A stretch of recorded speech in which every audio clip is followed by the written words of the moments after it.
মৰমৰ ছাত্ৰ-ছাত্ৰীসকল, আশা কৰোঁ পঢ়া-শুনা কৰি আছা। যিহেতু তোমালোকৰ পৰীক্ষা আহি পালে, 21 তাৰিখে হোৱা কথা আছিল, পৰীক্ষাটো পিছুৱাই 28 ডিচেম্বৰত অনুষ্ঠিত হ'ব। ষ্টেট একাডেমিক কাউন্সিলে অনুষ্ঠিত কৰা টেলেণ্ট চাৰ্চ এক্সামটো। এতিয়া প্ৰশ্নটো আহিছে এটা কথা, ডাঙৰ কথা, কাৰণ আমি সকলোবিলাক বস্তুতে আমি চাওঁ যে কোনো এটা পৰীক্ষা দিলে আমাৰ লাভ কি হ'ব, অৰ্থাৎ আমাৰ স্কলাৰশ্বিপটো পাছ কৰিলে কি কি পাম, সেইটো একদম ইম্পৰ্টেণ্ট এটা প্ৰশ্ন। পাছ কৰিলে কি কি পাম, সেইটো ডাঙৰ প্ৰশ্ন। আৰু সেয়েহে পাছ কৰিবৰ কাৰণে কিমান মাৰ্কছ লাগে আটাইখিনি, আৰু কিমান টাইম পাছ কৰিব এই আটাইখিনি মই তোমালোকক জনাই দিম, বা কিমান পালে, কিমান নম্বৰ পালে পাছ কৰিবা। ঠিক আছে, ছাত্ৰ-ছাত্ৰীসকল, এই পৰীক্ষাটোৰ কাৰণে ক্লাছৰ 8 আৰু 9ৰ কাৰণে এখন ইবুক প্ৰস্তুত কৰা হৈছে, য'ত মাত্ৰ 35 টকা পে'মেণ্ট কৰিলে previous year question paper, notes পাতি, ইয়াৰ উপৰি তোমালোকৰ পৰীক্ষাটোৰ কাৰণে যিমান ইম্পৰ্টেণ্ট নোটছ আছে আটাইখিনি তোমালোকক দি দিয়া হ'ব মাত্ৰ 35 টকাতে, ক্লাছ 8 আৰু 9ৰ। যিসকল ছাত্ৰই ইচ্ছুক হয়, ল'ব বিচাৰে, তেতিয়াহ'লে তোমালোকে হোৱাটছএপ নম্বৰ SMS কৰিলে হ'ল, ক্লাছ 9ৰ ই বুকখন লাগে বা ক্লাছ 8ৰ ই বুকখন লাগে। তেনেকুৱাকৈ দিলেই মই গম পাই যাম, তাত তোমালোকক ডিটেইলছ দিয়া হ'ব, স্কেনাৰখন পঠিয়াব, 35 টকা এটা পে'মেণ্ট কৰিলে হ'ল। 49 টকা আছিল, এতিয়া 35 টকা কৰা হৈছে। যিয়ে নহওক, আৰু ইয়াৰ উপৰিও তোমালোকৰ ক্লাছ 8 আৰু 9ৰ এটা ভাল খবৰ, এতিয়া যিটো বহু ছাত্ৰই টিউশ্যন এৰিছে, বা টিউশ্যন অফলাইন টিউশ্যন যোৱা নাই, বা এতিয়াও ইচ্ছা নাযায়, কাৰণ স্কুলৰ পৰা আহি পোৱালৈ গধূলি হয়, বা তাৰপিছত যোৱা অসুবিধা হয়, বা ৰাতিপুৱা পুৱা ঠাণ্ডাত যোৱা নহয়, ক্ষতি হয়। তেনেকুৱা ছাত্ৰ-ছাত্ৰীয়ে মাত্ৰ 100 টকাতে বছৰেকীয়া পৰীক্ষালৈকে ৰাতি ক্লাছ কৰিব পাৰে। ৰাতি আমাৰ ক্লাছবিলাক সন্ধিয়া হয়, তোমালোকে সন্ধিয়া ধুনীয়াকৈ ক্লাছবিলাক কৰিব পাৰিবা মাত্ৰ 100 টকাত।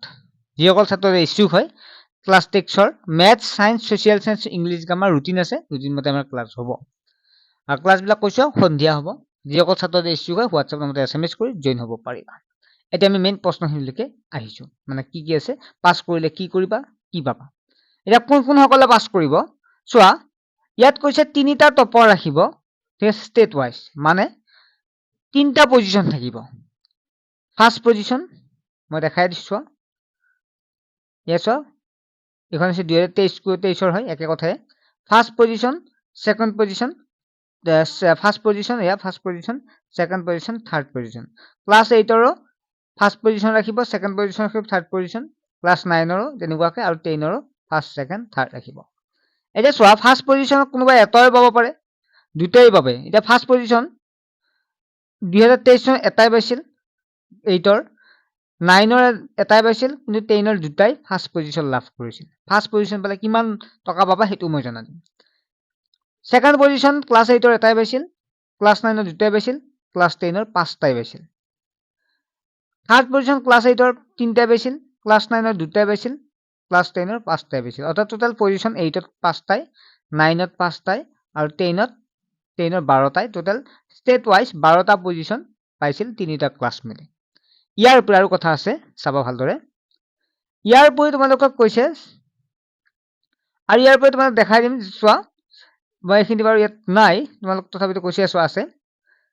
টপ 3 পজিশ্যন চোৱা, ডিষ্ট্ৰিক্ট ৱাইজ। প্ৰথম চোৱা আকৌ, ফাৰ্ষ্ট পজিশ্যনে কি পাব, 10,000 টকা পাব, ছেকেণ্ড পজিশ্যন 8,000 টকা পাব, থাৰ্ড পজিশ্যনে 6,000 টকা পাব। এই যিকেইটা পজিশ্যন পালা, ইয়াৰ উপৰি তোমালোক ডিষ্ট্ৰিক্ট ৱাইজো থাকিব পজিশ্যন, ঠিক আছে। First position, second position, third position, অৰ্থাৎ ষ্টেট ৱাইজটো থাকিলে গোটেই অসমৰ ভিতৰত 3টা পজিশ্যন থাকিব। কোনোবাই ফাৰ্ষ্ট পজিশ্যন দুটাই পাব পাৰে, ফাৰ্ষ্ট পজিশ্যন, ছেকেণ্ড পজিশ্যন 3টাই পাব পাৰে, দেখা পালে তোমালোকে।